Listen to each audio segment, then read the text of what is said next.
A very neat feature of this particular unit is that you might want to play back either video or content or a radio broadcast or a podcast of that directly onto your television, okay? So a great feature of this particular unit is that you can connect it up to your main television.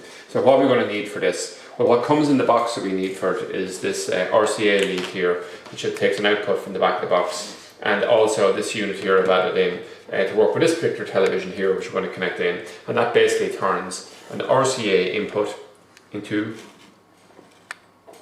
a SCART, and the switch is to the input position, so it's going to be inputting it into the back of the television, okay? So we'll turn around the back of the box to see where we connect this. So we see here anyway, there's 3 separate ports which will actually fit into it, but the 2 that are relevant for us. If you have a more modern type of television, this one here is probably the best selection, or alternatively you can use the CVBS, which is for the older style television. So I'm actually going to use this one here because I've tested it previously, I can get this to work on my television, where with the new one here I struggle a bit.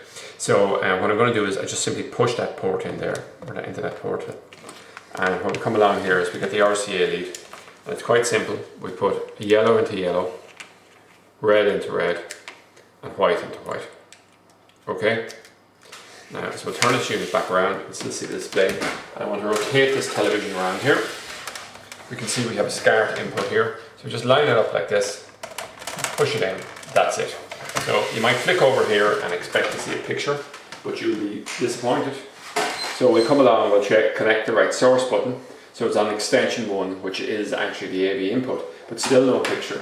And the reason is that it can't display here and here at the one time.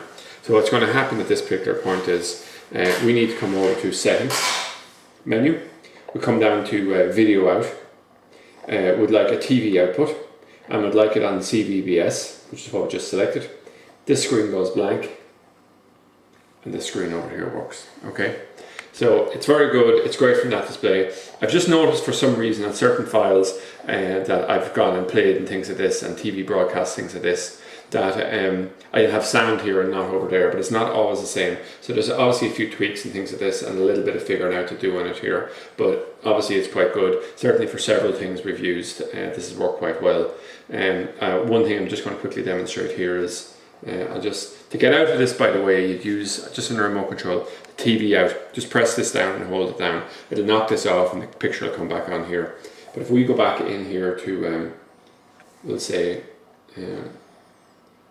I'll just go into Internet TV, and I'll just go into RTE.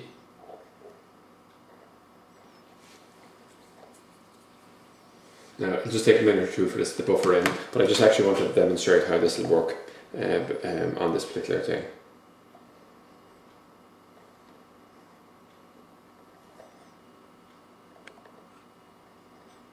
So normally we'll say when I'm finding it on television, on radio when it's buffering, when it gets to maybe about 3%, it'll start playing, and on TV broadcast it needs to buffer up to around 20-something%.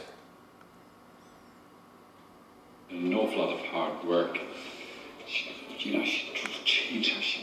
So you can see there now, we have the sound, we have the picture, all the rest of it. So I don't know if people looking are impressed with this, but I was certainly impressed with this when I came across it the first time anyway. I just hit the stop there, and that's just it. Okay, that's the overview of how to connect it onto the TV.